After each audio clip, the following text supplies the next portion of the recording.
AI 시대 어디로 튈지 모르는 이 세상에서 투자, 커리어, 육아 해답을 찾기 위해 세 명의 40대 가장들이 모였습니다. 우리 삶의 티타임 한따까리 지금 시작합니다. 우!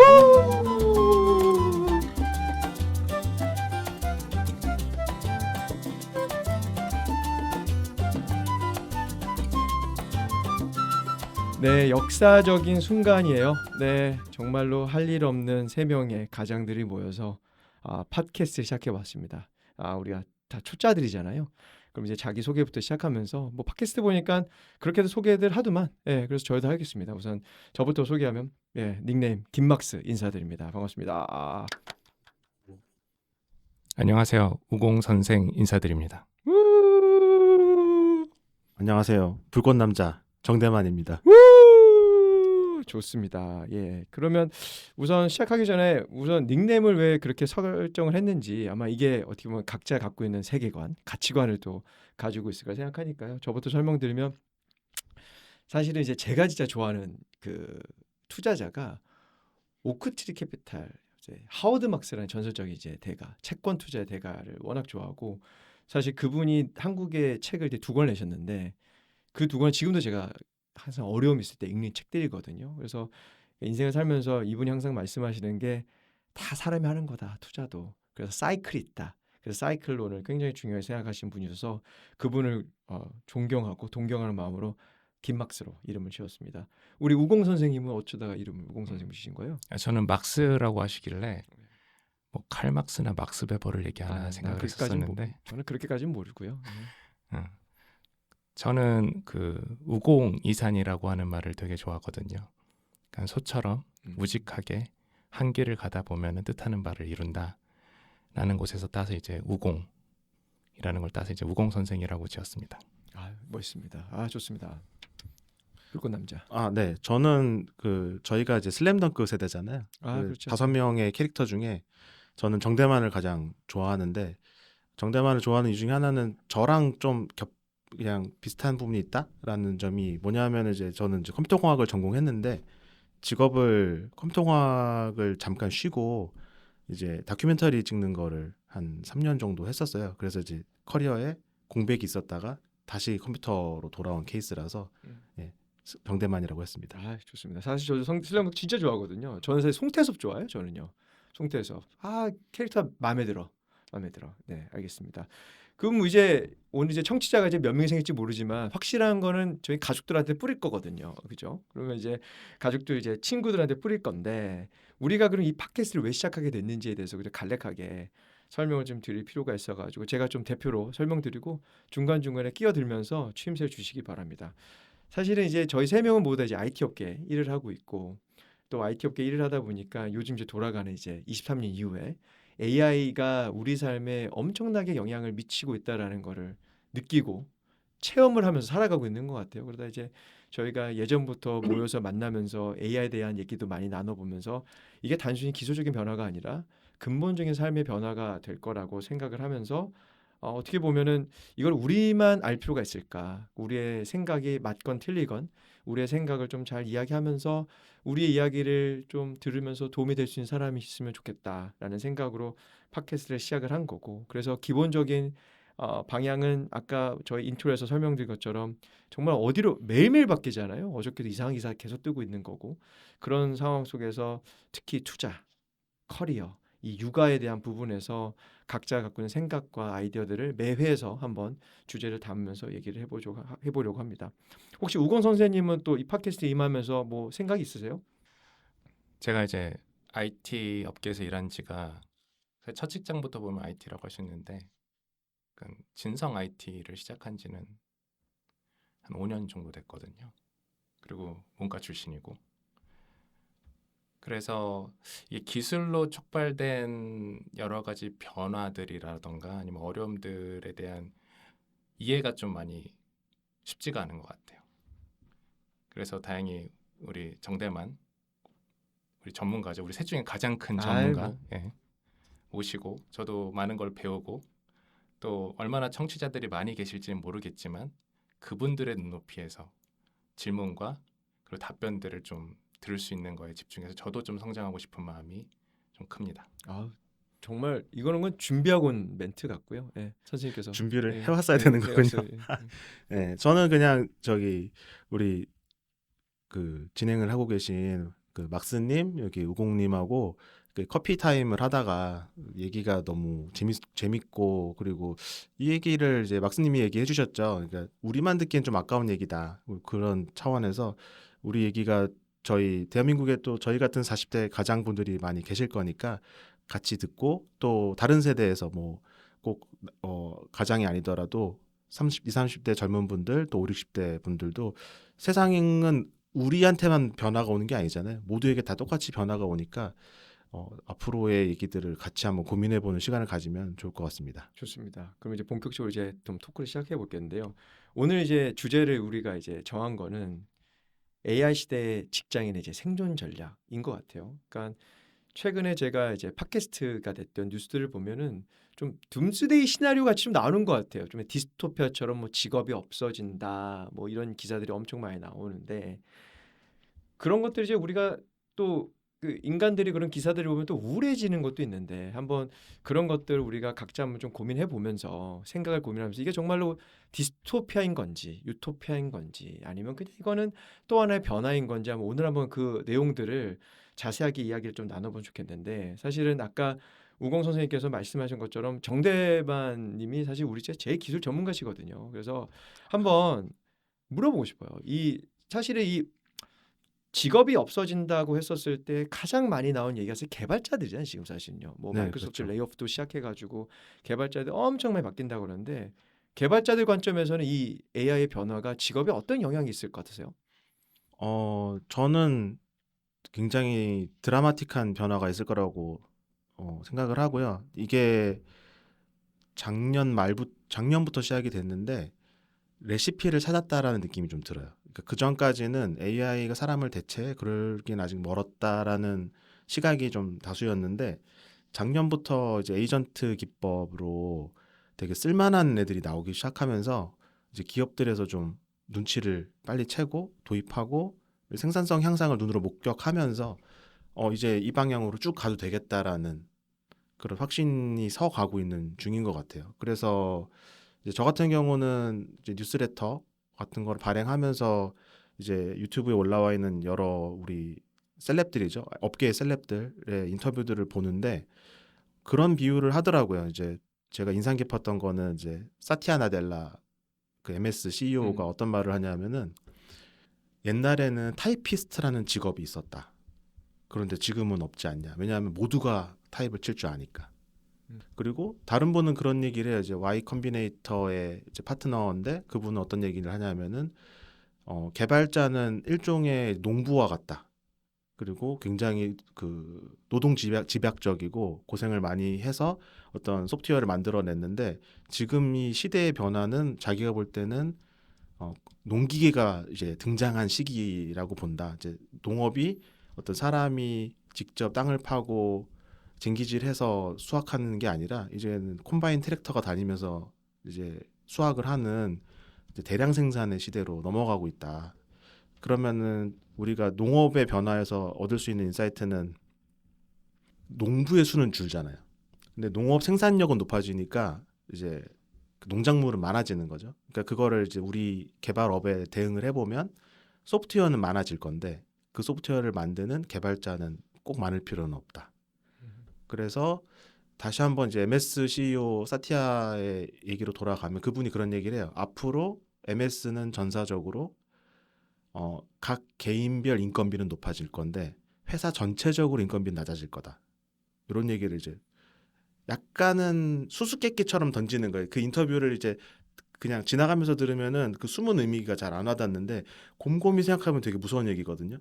그러니까 AI를 잘 쓰는 고급 AI 엔지니어는 비싼 돈을 받겠지만 이 변화 흐름에 적응하지 못하는 사람은 내보낼 거기 때문에 우리 회사 전체적으로 인건비 낮아질 거다라는 얘기를 하는 거니까 굉장히 직접적으로 앞으로 세상이 이렇게 바뀔 거라는 힌트를 주고 있는 거죠.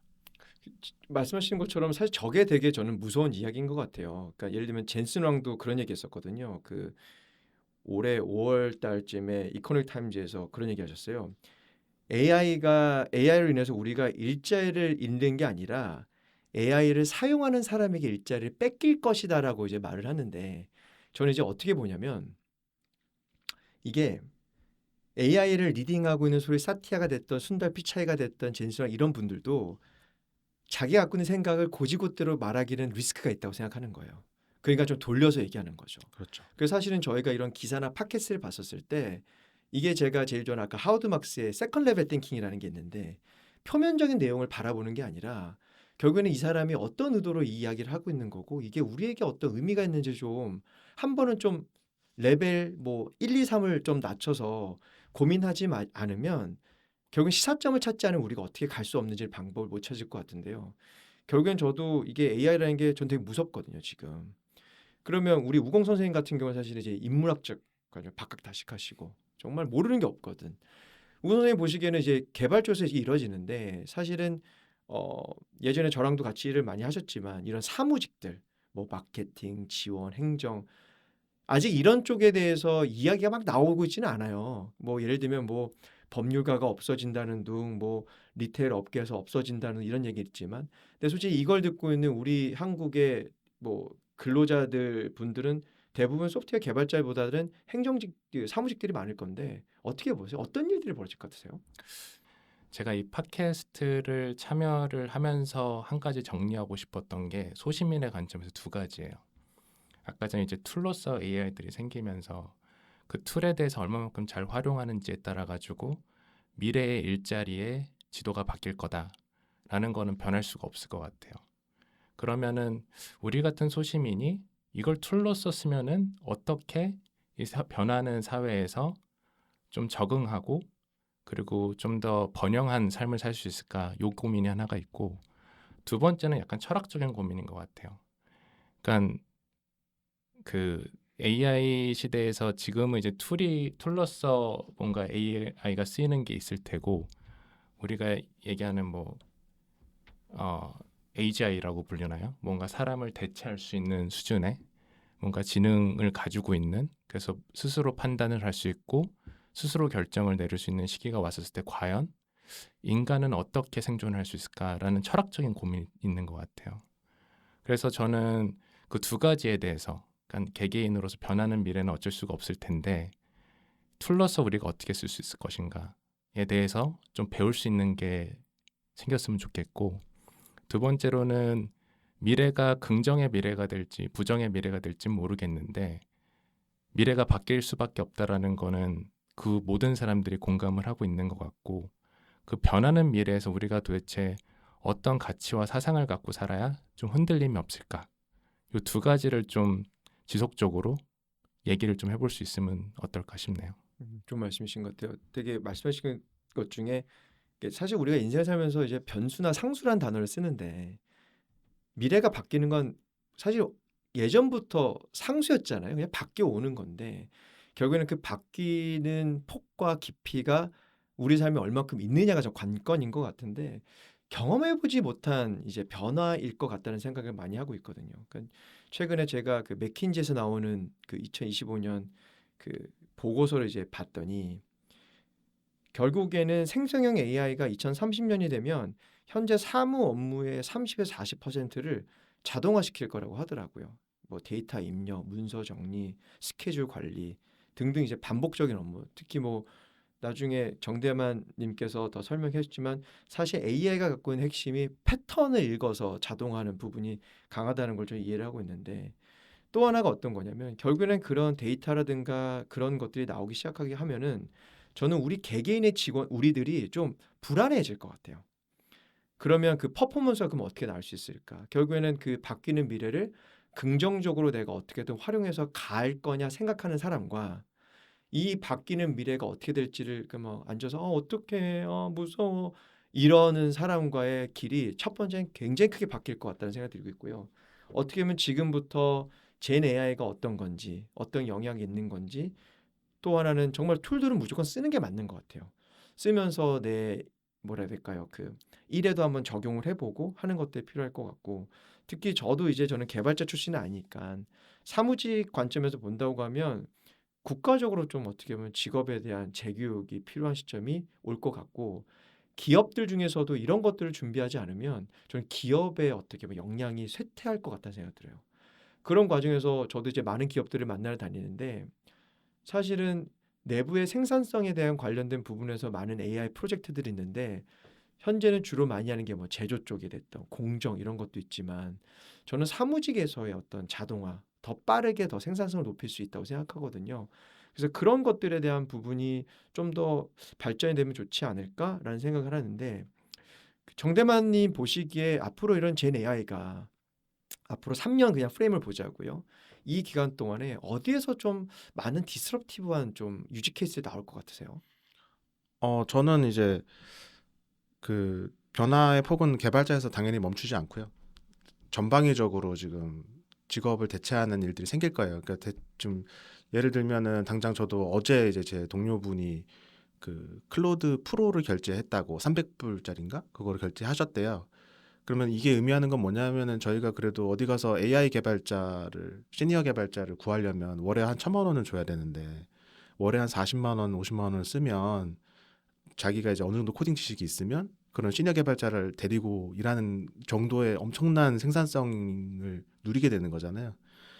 그래서 이제 개발자들은 당연히 위기감을 느끼는 게 맞는데 지금 해외 사례를 보면 이 대체하려는 직업이 제한이 없어요. 사실 이제 여행사는 뭐 여행 에이전트, 뭐 금융사는 금융 에이전트, 예를 들면 AI 펀드 매니저, AI 변호사 이런 것들이 결국에 사람의 사고 패턴을 모방해서 우리가 AI 에이전트라는 거를 만들기 때문에 이 에이전트가 고도화되면 고도화될수록 그 아까 우공님이 말씀해 주신 것처럼 그 자율적으로 자기가 판단해서 마치 사람이 판단한 것처럼 이제 판단하고 실제로 뭐 API 호출이나 어떤 결제나 이런 것까지 다 처리하게 될 거거든요. 그래서 지금 저도 이제 기사를 최근에 본 게 이제 안트로픽 CEO, 안트로픽은 이제 클로드 모델을 만든 회사, 이제 세계 2위 AI 모델 업체죠.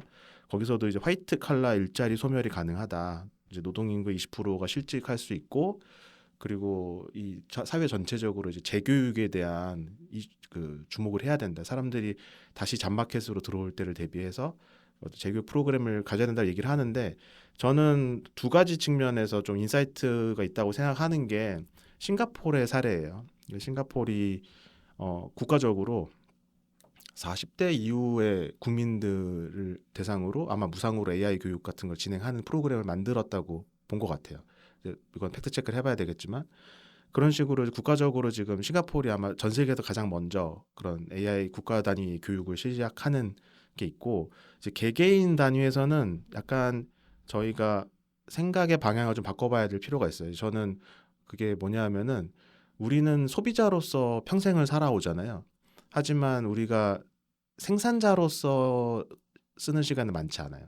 그러니까 무슨 말이냐면 우리가 뭔가를 엔드투엔드로 만들어 본 경험 자체가 되게 절대 다수에게 엄청나게 부족할 거거든요. 근데 그 경험이 있냐 없냐가 생산자로서의 경험이 있는 사람이라면 그 자그마한 경험으로도 AI 도구를 써서 굉장히 빠른 시간에 제품화에 갈 수 있는 시대예요. 그래서 이게 위기면서 기회인 게 내가 생산자로서의 경험을 해보려고 하시는 분들이 되어야 되고 그러니까 도전하는 거에 대해서 되게 적극적으로 내가 뭘 잘하지? 그래서 요즘에 뭐 바이브 코딩 이런 유행어가 있잖아요. 어떤 분은 자기가 뭐 예를 들어 마사지 샵을 운영하시는데 그 시간 약속 잡는 게 되게 어렵단 말이에요. 매번 전화해야 되고. 근데 이걸 바이브 코딩으로 예약 앱을 만들어서 그걸 카카오톡이랑 연결해서 카카오톡이랑 대화하면은 자기가 전화 안 받아도 자동으로 예약이 채워진다든지.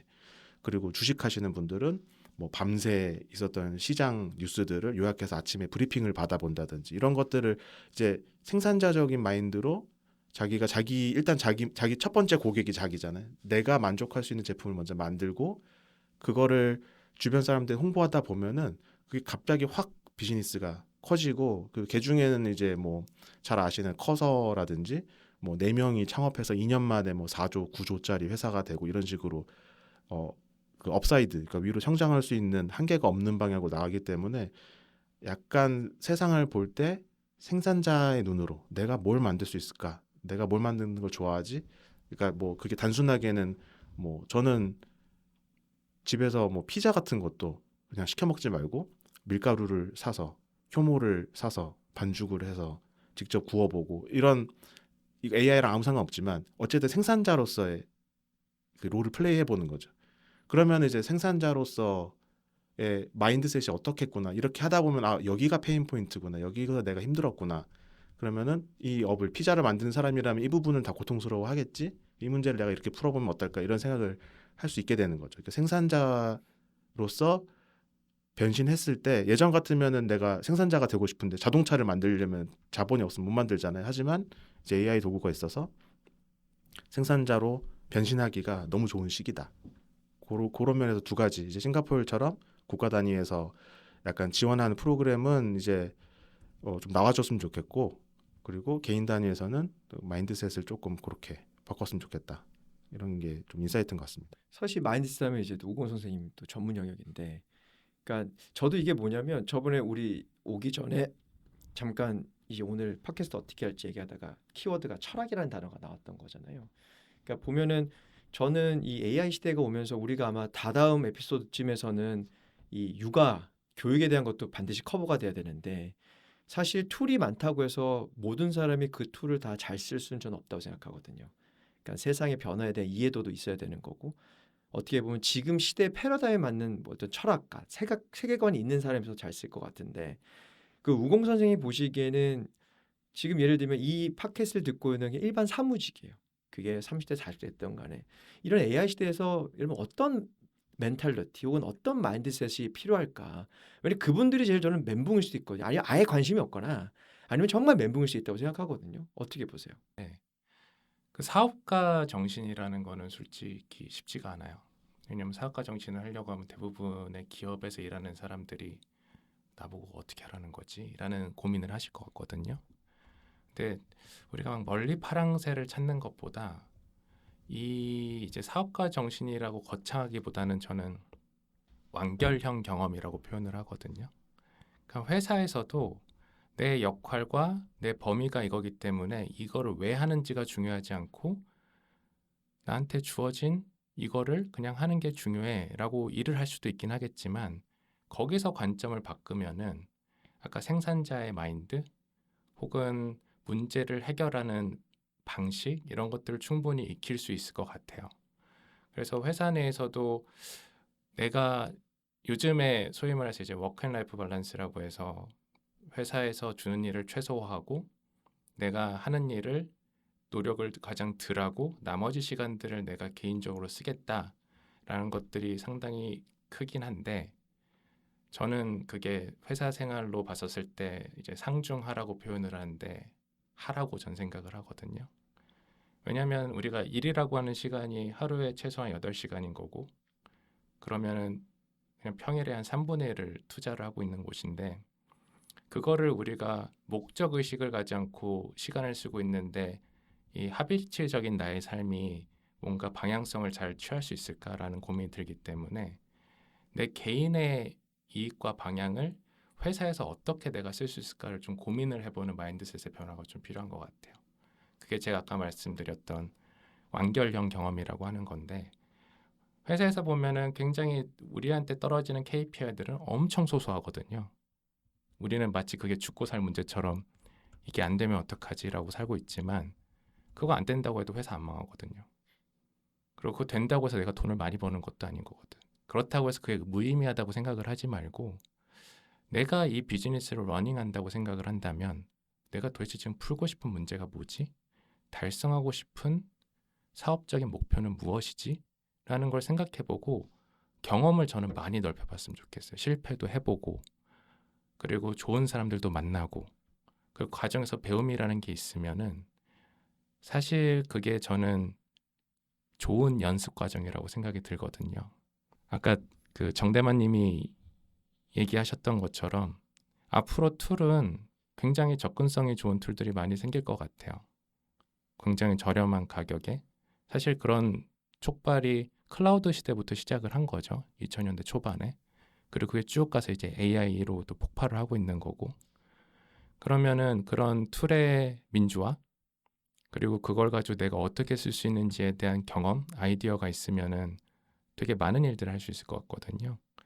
그래서 회사 밖에서 뭔가를 찾지 말고 회사에서 내가 이 경험들 어떤 경험이 부족하지? 내가 이 완결형 경험을 위해서 올해는 내가 뭘 해보면 좋을까? 어떤 실패를 하면 좋을까? 누구랑 얘기해 보면 좋을까? 이런 것들을 하나하나 쌓아가다 보면은 언젠가 회사의 바운더리를 벗어나서 뭔가를 하는 게 좀 더 나도 모르게 시나브로로 생길 수 있을 거라는 생각이 들거든요. 그런 좀 관점의 변화가 필요하지 않나 싶어요. 진짜 좋은 말씀이신 것 같아요. 그러니까 단어도 되게 역시 우공 선생님이신데 그 완결형 경험이라는 거를 그러니까 요즘은 또 그런 트렌드도 있는 것 같지 않으세요? 어떤 트렌드냐면 뭔가 회사는 악이고 개인 생활은 선이라고 하는 좀 극단적인 시각도 좀 있는 것 같아요. 그러니까 뭐 회사에 와서는 나는 뭐 주어진 시간에 받는 월급만큼만 일한다 그러는데 또 한편으로 돌아보면 회사는 전 또 다른 학교라고 생각하거든요. 결국에는 그 학교에서 근데 이게 자율학습이야. 지시를 받긴 하지만 그거를 내가 자기 주도적으로 커리큘럼을 만들어서 배워서 공부하고 그거를 적용해 보는 그 경험을 5년, 10년 운이 좋으면 옆에 좋은 동료를 만나서 같이 성장할 수도 있고 운이 더 좋으면 좋은 상사를 만나서 더 좋은 챌린지를 받으면 성장할 수 있는 거잖아요. 그러니까 지금 두 분께서 말씀하시는 거를 들어보면 툴이라는 거는 결국에는 뭐 똑같은 칼도 정말로 유명한 미슐랭 셰프가 잡는 거하고 제가 잡는 건 다를 거잖아요. 결국에는 경험이 됐던 멘탈리티에서 나오는 건데 우리가 이 시대를 도래하는 거를 두려워하지 말고 그거를 대비하는 과정 속에서 반드시 우리가 탑재해야 될 게 결국 완결형 경험. 그리고 완결형 경험이라는 거는 특히 이 팟캐스트를 듣고 계신 직장인분들 입장에서는 직장에서 그런 것들을 많이 해봐야 되는 거죠. 일로서.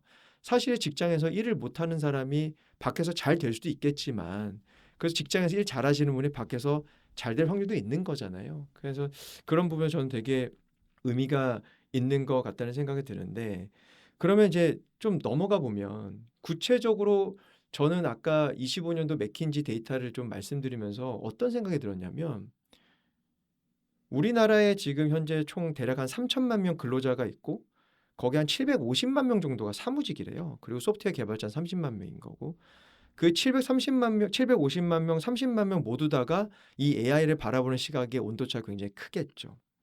근데 그 사무직도 좀 나눠서 본다고 하면 소프트웨어 개발자들도 죄송합니다. 50이 되신 분들은 사실은 2030년까지 되면 임금 피크제 가서 정부가 주는 대책에 맞춰서 뭐 커리어를 이제 뭐 소프트 랜딩 하실 수 있을 것 같은데 소위 말하는 45, 40, 35, 30 이 세대들이 앞으로 겪게 될 격차가 전 좀 크지 않을까라는 생각이 굉장히 많이 들어요. 그리고 또 하나가 우리나라가 그래도 선진국이고 경제 수준을 봤었을 때는 그럼 어쩔 수 없이 다른 선진국과 비슷한 모델로 갈 건데 언제까지 우리가 그 고용 안정성을 보장해 줄 수 있을까 국가에서 결국에는 제가 또 바라보는 시선 중에 하나는 앞으로 이직이 정말 많아질 것 같거든요. 자의가 됐던 타의가 됐던 그럼 돌아보면 그럼 우리가 예를 들면 30대 직장인들 소위 말 직장인 한 5년에서 10년 차 되는 군을 본다고 하면 그들은 앞으로 이 AI 시대에서 2025년과 2026년도에 뭘 해야 될까요? 한번 정대만 님부터 선생님부터 한번 얘기해 주시겠어요? 아, 네네. 일단은 뭐 이건 농담인데 제 뉴스레터를 구독해 주시면 예, 될 것 뭐 같고. 조만간 링크해서 구독하시는 걸로. 네. 네네. 아, 농담이고 어 일단은 지금 뭐 전 세계적인 CEO들이 다 그런 얘기를 하고 있어요. 당장 AI 도구를 써야 된다. 이게 지금 이게 적어도 뭐 예를 들면 우리가 공부를 연필로 한다고 하면 연필은 일단 쥐고 시작해 그래야지 게임에 일단은 들어오는 거니까 이게 좋다 나쁘다라는 판단은 써보기 전에는 모르는 거잖아요. 그렇죠. 그러니까 일단은 뭐가 됐든 그게 뭐 커서든 뭐 GPT든 이런 거를 써서 일단은 이 동작을 이렇게 한다라는 것 자체를 일단은 관심을 갖고 한 번은 써봐야 된다라는 거고 거기서 이제 한 발 더 나가면 이제 본인의 업무, 본인의 삶을 개선하는데 예를 들면은 이제 최근에는 제 동료는 이제 유럽 여행을 갔는데 유럽 여행 자체를 이제 퍼플렉시티랑 GPT를 가지고 그 동선을 짰다고 하시더라고요. 뭐 그런 식으로 해서 아 이게 이런 식으로 활용될 수 있구나 이런 걸 경험해 보시면 좋을 것 같고 이제 그 격차는 어쩔 수 없어요. 제가 볼 때 이 격차는 어디서 발생하는 거냐면 사실은 뭐 아까 완결형 경험 그리고 생산자적인 마인드 그리고 좀 더 근본적으로는 상상력의 영역에서는 뭐 평등이라는 것은 있을 수가 없잖아요. 모두가 다 상상력은 다르게 발현되는 거니까. 그래서 격차가 클 수밖에 없는 그런 분야라서 이거를 우리가 뭐 전통적인 어떤 개념에서 평등을 좀 추구해야 되는 부분은 이제 사회적으로 복지적으로 어느 정도 이제 뭐 싱가포르 같이 기회의 균등을 제공해 준다는 식으로 커버는 해야겠지만 오히려 되게 사회 전체적으로 북돋아줘야 될 것 같아요. 그러니까 저렇게 시도를 해서 도전을 해서 성공할 수 있다라는 케이스들이 많이 발굴되고 그래서 아 나도 할 수 있다 이런 그 문화가 좀 많이 정착이 되면 그 지금처럼 좀 보수적으로 나는 회사를 다니고 수동적으로 업무를 지시를 받고 내가 이제 욕 안 먹을 정도로 열심히 일을 해서 과제를 달성해서 쭉 이제 어떤 큰 그림을 보지 않고 사는 삶은 일견 안정적으로 보이겠으나 이 자본주의의 냉엄한 논리는 우리가 IMF를 예고 없이 맞았던 것처럼 어느 날 갑자기 훅 다가올 것 같아요. 이거는 제가 좀 IMF를 겪었던 세대이기 때문에 우리가 그런 류의 위험에 대해서 좀 민감해서 그럴 수도 있지만 저는 자본주의는 항상 이기는 것 같더라고요. 그래서 자본주의가 생산성이 더 높은 방향으로 움직이는 거. 그러니까 예를 들면 아까 말씀드린 것처럼 1,000만 원짜리 개발자를 안 쓰고 30만 원짜리, 40만 원짜리 클로드를 쓴다. 뭐 오픈AI를 쓴다. 이런 식으로 자본주의적으로 이 합리적인 판단을 사람들이 내리기 시작하면 시장 자체가 엄청나게 크게 이제 변화하겠죠. 그러니까 그거를 지금 당장 안정적이라고 보이는 게 사실 별로 안정적이지 않다라는 거는 마음에 담아두고 한 적어도 아까 공교롭게 2030년 얘기하셨는데 사실 2030년을 여러 사람들이 얘기를 해요. 뭐 하사비스 그 딥마인드 CEO나 뭐 얼마 전에 이제 경영으로 복귀한 세르게이 브린도 2030년까지 될까요? 막 이런 거 하사비스한테 할 수 있겠어요? 막 이렇게 예? 윗사람이니까 이게 농담처럼 해내세요. 뭐 이런 식으로 얘기를 하긴 하는데 2030년이라는 해가 되게 드라마틱한 해고 안정적이라는 거에 좀 속지 않으셨으면 좋겠다. 좀 과격한 표현이지만 안정적이지 않다. 사실 세상은 그런 부분을 아셔야 될 것 같고 그러니까 이건 전적으로 약간 꼰대 같은 얘기일 수도 있지만 저는 회사를 다닐 때 어떤 마인드로 다니냐면 회사는 약간 땅 따먹기 게임을 한다라는 생각으로 다니거든요. 그러니까 저는 제가 맡은 역할이 많을수록 사실 좋아요. 그러니까 제 커리어를 그런 식으로 빌드업을 해왔기 때문에 그렇죠.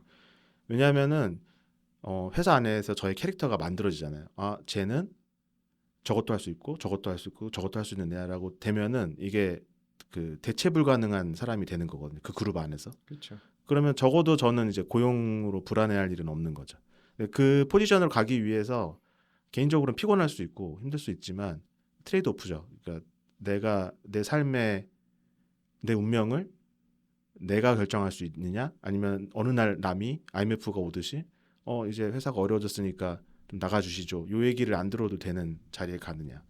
그래서 예, 이거는 전적으로 개인적인 생각인데 좀 직장 생활을 땅 따먹기 한다는 생각으로 가면은 사실 이제 워라벨보다는 좀 내가 할 수 있는 일이 많은 방향이 뭘까. 그러다 보면 자연적으로 약간 그 경영진의 마인드랑 만나게 되거든요. 아 저래서 저분들이 저런 결정을 했구나. 그러니까 이런 게 약간 이제 시야를 넓히는 효과도 있고. 그래서 그런 거가 중요한 것 같습니다. 저도 최근에 어떤 분하고 이제 뭐 커리어 코칭까지는 아닌데 얘기하다 그런 얘기했거든요. 어떤 그 한 3년 차 되는 사원이 와서 좀 자기 주도적인 삶을 살고 싶다 회사에서 얘기를 했는데 제가 그분에게 드렸던 조언이 뭐였냐면 자기 주도적인 삶이 됐던 자기 주 일을 하려면 몇 가지 갖춰야 될 요소들이 있는데 예를 들면 역량, 경험 이런 것들이 있어야 되는데 제가 돌아보니까 3년 차에는 그런 역량과 경험을 회사에서 쌓기는 좀 쉽지는 않은 것 같다. 결국에는 그게 디벨롭되는 시기가 갈려지는 게 저는 한 7, 8년 차부터 갈려지기 시작하는 것 같아요. 그러면 이제 되게 시키는 일 잘하고 예를 들면 보고서 잘 쓰고 뭐 이렇게 하다 보면은 이제 윗사람이 마음에 들면은 좀 더 좋은 기회를 주고 그 좋은 기회라는 게 쉬운 기회가 아니라 인텔렉츄얼하게 좀 챌린지 되고 그걸 계속 풀어나가면서 나의 리미테이션 올라가면서 결국에는 어느 순간이 되면은 멀티 부서에서 연락이 오는 거죠. 너 우리 부서 올래? 우리 부서 올래? 그럼 그 순간부터 어떻게 보면은 직장 내에서는 좀 자기주적인 성격이 좀 생기는 거 아닌가? 왜? 그나마 그 세 개 중에서 내가 가고 싶은 회사를 갈 수 있으니까. 근데 결국에는 이 결이 아까 말씀하셨던 것처럼 완결한 경험인 것 같아요. 결국에는 직장 생활에서 우리가 경험을 어떻게 만들어 갈까? 그거 돌아보면 또 이제 오공선한테 지금 바로 여쭤보겠지만 이런 경험이 없는 상태에서 어떤 툴을 주든 쓸 수 있을까? 결국에는 아까 그 재취업을 한다고 하더라도 사람들에 대한 뭐라 해야 될까요? 뭐 직업 교육을 다 시킨다 하더라도 그 사람들이 다 AI를 가르친다고 해서 그 AI 시대에 맞는 사람이 될 수 있다고 저는 생각하지는 않거든요. 그분이 갖고 있는 경험, 뭐 소위 말하는 우리 그 듀엣 교수가 말씀드린 그로스 마인드셋이 있는지 없는지 이런 것들에서 갈려질 것 같은데 이어서 우공 선생님은 그런 30대 어떻게 좀 이야기를 해주시겠어요? 저는 좀 상당히 좀 미래에 대해서 비관적인 편이거든요. 그래서 과연 인간이 이런 극단적인 기술의 변화 속에서 엄청난 속도로 변화하는 기술 대비해서 대체 불가할 수 있는 사람이 과연 몇이나 있을까? 그리고 평범한 사람들이 이렇게 있을까? 그런 가능성은 되게 떨어져 보이는데 라는 생각이 들기 때문에 그런 회사의 주주가 되셔라. 투자를 해라. 그게 하나가 농담이지만 어떻게 보면 현실적인 조언이 될 수도 있겠다라는 생각이 들고요. 그리고 아까 전에 이제 우리 정대만 님이 국가 주도의 변화 아젠다라던가 개인 주도의 얘기를 하셨는데 저는 국가 주도에 대해서도 상당히 좀 과연 그렇게 돌아갈까 과거처럼 싱가포르 뭐 예를 들면 국가 주도의 사업의 혁신이라던가 이런 것들이 과연 생각처럼 돌아갈 것인가? 왜냐하면 지금 기술의 지배권이라는 것 자체가 초고대 기업들이 특히 미국에 있는 초고대 기업들이 갖고 있고 물론 이제 세계화라고 하는 게 지금은 멈췄죠. 다시 분열과 고립의 시대로 돌아가고 있기 때문에 뭐 초고대 기업들이 국가를 넘어선 뭔가 권력을 가지고 갈 수 있을까라는 고민도 솔직히 좀 들긴 하는데 기업들이 과연 과거에 국가들이 했었던 그런 행위를 할 만큼 당위성들이 있을까? 왜냐하면 국가라고 하면은 이제 국가의 3대 요소 혹시 기억나세요? 아, 또 우공 선생님 또 나오네요. 또 그 국민 영토 주권. 그렇죠. 국민 영토 주권이잖아요. 그러니까 국민과 영토는 굉장히 물리적인 형태인 거고 특히 국민의 지지 없이는 정권은 유지되기가 힘들거든요. 그게 설사 독재주의 정권이라고 하더라도 그렇기 때문에 싱가포르 거의 독재주의죠. 사우디 거기는 뭐 입헌 군주제도 아니고 절대 군주제잖아요. 그런 데에서는 국민의 안위에 대한 고민을 할 수밖에 없어요. 그렇기 때문에 어느 정도의 이제 복지 체제라는 걸 가지고 정권의 안정을 꿈꿀 수밖에 없는데 과연 기업은 그럴 만한 동인이 있을 것인가? 물론 요즘에 많은 기업들이 기본소득에 대한 얘기를 하고 있다고는 하지만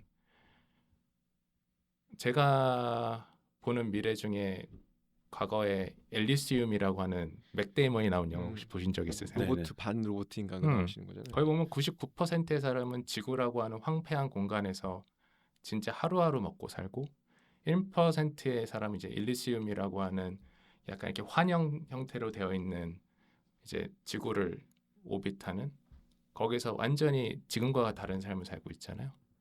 그런 미래가 생기지 않을까? 라는 생각이 좀 들고 있고 그러면 그래서 저는 그런 고민을 많이 해요. 그럼 사람이 도대체 어떻게 그런 시대에서 살 수가 있을 것인가?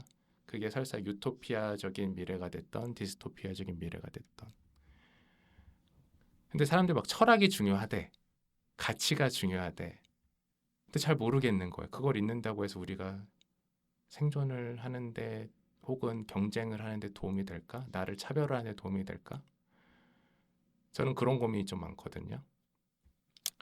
그래서 근데 한 가지 확실한 거는 그 아까 전에 하사비스 얘기를 하셨는데 그분이 철학과 신학이 중요하다 이런 얘기를 하시면서 유토피아적인 사고에서 앞으로 시간이 유유자적할 시간이 많을 텐데 그런 철학적 가치 없이 있다 보면은 사람이 어떻게 보면은 굉장히 뭐랄까 그냥 퍼지고 그냥 유흥에 빠지고 이렇기 때문에 철학적 가치관이 중요하다라고 얘기하지만 전 반면에 엄청난 어려운 순간들 내가 이렇게 어렵고 힘든 순간을 어떻게 생존하지라고 했을 때 역으로 그런 고민이 있어야지 그나마 또 생존할 힘이 있지 않을까라는 생각이 또 문득 들더라고요.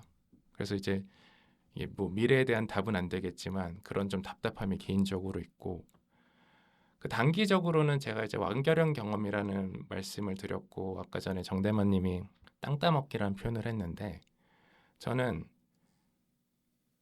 회사의 눈에서 인생을 보지 않았으면 좋겠어요.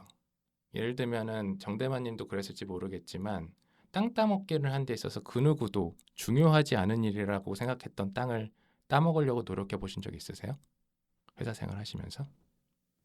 그쵸. 아무도 안 하려고 하는 거를 제 걸로 만들어서 제 캐릭터 만드는데 이제 사용을 하죠. 그러니까 저는 그런 게 중요한 것 같아요. 그러니까 제가 회사는 굉장히 기능적인 인간을 만드는 곳이에요.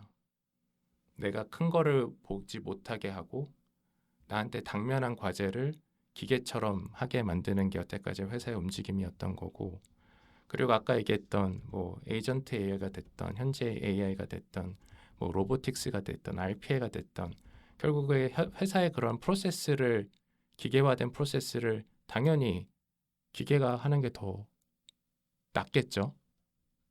24시간 일할 수 있고 불평불만 안 하고 지치지 않고 동일한 퀄리티를 낼 수가 있으니까 그래서 저는 회사를 좀 잘 활용하는 법을 봤으면 좋겠다라고 하는 게 그러니까 회사에서 보다 보면 굉장히 모든 사람들이 하고 싶은 일들 있잖아요. 아까 전에 저 프로젝트 진짜 저 프로젝트처럼 대박인데 근데 일을 잘해야 넣어주긴 하겠죠. 근데 그런 시점이 아니라 내가 완결형 경험이라고 생각하는 게 A부터 C까지 있는데 그 누구도 회사에선 중요하지 않은 게 B라는 경험이 C라는 프로젝트랑 연결될 때 근데 C는 그 누구도 하고 싶어 하지 않아. 왜냐하면 되지 않을 거거든. 가능성이 떨어지거든. 그럼 나는 그것도 하는 게 매우 중요하다고 생각해요. 나는 그런 방식으로 회사에서 내가 부족한 경험들을 좀 쌓아가는 관점이 좀 필요하다. 회사에서 인정받기 위한 완결형 경험이 아니라 내가 어느 순간 이 회사에서 나가게 됐었을 때 내 스스로 온전하게 하나의 역할을 하기 위해서는 지금 도대체 어떤 경험이 필요하지? 라는 것들을 좀 스스로 생각을 해보고 저는 매년 그런 미션들을 좀 생각을 해봐요. 올해는 내가 무슨 경험을 쌓아보면 좋을 것인가. 그러면 회사에서도 솔직히 야 그거 되겠어? 그거 하느니 딴 거 해 라는 게 있다고 하더라도 저건 나한테 의미가 있는데 라면 그냥 해요. 그거 안 된다고 해서 회사가 망하는 것도 아니고 그게 됐었을 때의 어떻게 보면은 더 놀라운 성과들이 회사 입장에서 있기도 왜냐하면 다들 안 된다고 얘기했던 거였었으니까 그래서 그런 것들을 좀 더 이걸 주관적인 눈이라고 해야 될까 객관적인 눈이라 해야 될까 모르겠지만 그런 식으로 좀 일들을 주체적으로 할 수 있는 법들을 지금 회사에서 해보는 게 저는 매우 중요한 것 같아요. 근데 지금 아까 그 우공 선생님이 얘기한 것 중에서 철학이나 실학이라든가 이런 것들이 뭐 필요할까 약간 좀 반문을 하셨잖아요. 근데 사실은 지금 우공 선생님이 얘기한 것 때문에 전 철학이 필요하다고 생각해요. 그러니까 뭐냐면 지금 우공 선생님이 말씀하셨던 모든 내용이 뭐냐면 그 사람의 가치관인 거거든요. 그러니까 내가 인생을 어떻게 살아갈지에 대한 세계관의 가치관인 거고 그러니까 지금 저도 딸이 하나가 있는데 가장 우려스러운 게 뭐냐면 이 아이에게 어떤 가치관과 어떤 세계관을 물려줄지가 제일 고민이에요. 결국에는 저는 인간은 승리한다라는 저는 약간 좀 그 우공 선생과 다르게 굉장히 긍정적으로 보는 사람이거든요. 뭐 과거보다 병으로 죽는 사람 많이 줄어들고 뭐 새로운 병이 생겨서 죽는 것도 있지만 뭐 우리가 이렇게 앉아가지고 여기서 우리가 꿈꾸는 이 방송을 할 수 있는 세상도 있는 거고 저는 어떻게든 세상은 진보하고 나아갈 건데 근데 모든 세상은 나아가면서 당연히 우리가 기대하지 못했던 안 좋은 부분이 있을 건데 지금 저는 새로운 세대들 혹은 30대가 됐던 40대 됐던 간에 우리가 새로운 AI 시대를 맞이할 때 가장 먼저 탑재를 해야 될 게 아까 뭐 단어적으로 뭐 완결형 경험도 있지만 정말 저는 마인셋, 세계관, 철학인 것 같아요. 그러니까 내가 다가오는 세상을 어떤 관점으로 바라볼까? 그냥 이게 뭐 그냥 단순히 뭐 뭐야 직업이 다 대치될 거야. 직업이 대체되는 건 전 사실은 그냥 변화의 일부분인 거지. 그 이제 근본적으로 그 직업이 왜 대체가 되는 걸까? 그리고 그 대체가 된다는 게 도대체 무슨 의미일까? 단순히 직업이 있고 없고 아닐까? 우리 다 아는 게 1차 산업혁명이 1760년대부터 1840년대 있었던 거잖아요. 농업사회에서 뭐 공장사, 공업사회로 바뀐 거고 그런 식으로 이제 또 다른 이제 직업이 만들어지는 거지. 이게 직업이 사라진다고 해서 우리가 인간이 하는 이제 적어진다고 생각하지는 않거든요. 그러니까 저는 그 부분에 있어서 젊은 세대들이 혹은 30대 현재 직장이 있다면 첫 번째는 아까 정대만 선생님께서 말씀해 주신 것처럼 툴에 대해서 익숙할 필요 있는 것 같아요. 왜냐하면 이미 사실은 저는 이제 조만간 이제 정대만님 책도 이제 나오실 텐데 세상은 저는 몇 명의 소수가 이제 끌고 간다고 생각하거든요. 진짜로. 그래서 저도 사실은 보는 사람이 몇 명 있어요. 우리 있잖아요. 뭐 엔트로픽의 다리오가 됐던 샘 얼트만은 스킵하는 걸로, 예, 스킵하는 걸로 하고 그리고 진짜로 뭐 데미스 하사비스가 됐던 세르게이가 됐던 이제 그 사람들이 힌트들을 사티아가 됐던 힌트를 주는 게 있잖아요. 기본적으로 말하는 게 뭐냐면 결국에는 AI를 어떻게 사용하는지가 중요하다는 거라는 것 같아요. 그러니까 그러면 이제 한번 또 생각해 보면은 사용한다라는 건 도대체 뭘까? 그럼 이런 거잖아요. 내가 그걸 사용함으로 해서 어떤 목적과 어떤 결과값을 낼지를 알고 사용하는 것과 단순히 사용하는 건 다르다. 근데 그런 이제 판단과 결정, 그런 경험은 아까 우리가 계속 반복적으로 얘기한 것처럼 완결한 경험, 다양한 경험을 엔드 투 엔드, 또 그 경험을 사실 회사라는 곳이 제일 편한 곳이기도 해요. 왜? 출근해서 시키는 일만 하면 되는 거거든요. 그럼 세상 편하거든. 근데 거기서 내가 생각을 해가지고 저걸 내가 좀 새롭게 해볼까? 라는 순간 복잡해지는데 그게 저는 오히려 직장인들에게는 자기 주도권을 가질 수 있는 기회를 준다고 생각을 하는 거거든요. 복지죠, 복지. 정말 어떻게 보면 돈 받고 사업하는 거야, 내가. 음. 그래서 이제 그런 것들을 이제 탑재를 했으면 좋은데 사실 좀 옆에서 보고 있으면 안 되는 경우가 좀 많이 있는 것 같긴 해요. 그래서 그런 것들이 되게 어렵다라는 거고. 그럼 이제 우리 동세대로 내려가 보죠. 30대, 40대에서 40대들한테 이제 친구들이 있었을 때 예를 들면 이 시대에 대해서 어떻게 이야기를 하시고 어떤 조언이 됐던 세계관, 생각관을 공유하세요, 정대만님은? 모든 사람이 지금 갑자기 아카이브라고 있거든요. 아카이브라는 웹사이트에 가서 최신 LLM 논문을 다운받아서 술술 읽고 내가 이렇게 사업을 해봐야겠다라고 할 수는 없을 거예요. 그러니까 개인이 개인 레벨에서 이 파도를 넘을 수 있는 거는 역시 주식인 것 같습니다. 그래서 근데 주식 투자는 되게 리스키한 거고 특히 이제 4, 50대에 지킬 게 많은 사람들은 공격적으로 투자하기 되게 어렵잖아요.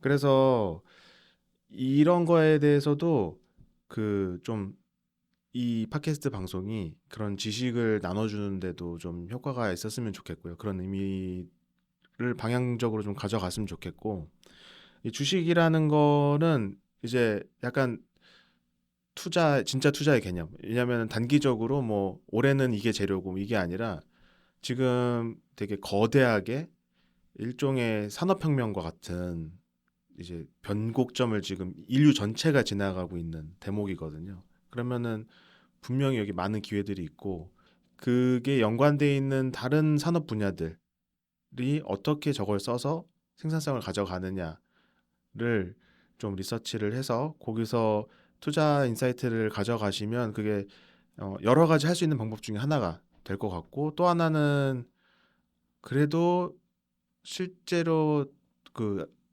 AI 제품을 만들지는 못하더라도 도구를 사용해 보시면서 저는 이제 피터 린치의 그런 투자 방법을 되게 좋다고 생각하는데 본인이 어떤 호텔 체인에 묵어본 경험이 너무 좋으니까 그 호텔 체인에 투자를 하잖아요. 그런 식으로 내가 경험을 해봐야 이 좋다 나쁘다를 판단할 수 있으니까 제품도 이것저것 다 써보시고 이게 사람마다 다르더라고요. 저 주변의 친구들 중에는 이제 GPT를 안 쓰는 친구는 없는 것 같아요. 근데 이제 일부 친구들은 그 일론 머스크의 그록도 쓰거든요. 그래서 나는 그록이랑 잘 맞는 것 같아. 자기가 이것저것 골라 퍼플렉시티도 써보고 GPT도 써보고 그록도 써보니까 나는 그록이랑 맞네 이런 판단을 하게 된다는 거잖아요. 그러니까 다양하게 써보고 스스로 판단을 하는 것 자체가 일단은 게임에 참여하는 거다. 또 투자에 대한 인사이트는 저희가 계속 얘기하면서 계속 좀 발굴을 해서 공유를 좀 해보시죠. 그렇죠. 사실은 우리가 이렇게 모인 이유 중에 원탑에서 투자했잖아요. 그래서 그건 좀 이따가 더 자세히 나누기로 하고 예, 오늘 저희 첫 방송 어떻게 잘 들으셨는지 모르겠는데 오늘 잠깐 쉬었다 갈까요? 그리고 이제 1부는 여기서 마무리하고 2부에서 좀 찾아뵙는 거 하겠습니다. 지금까지 김막스 우공 정대만이었습니다. 감사합니다. 감사합니다.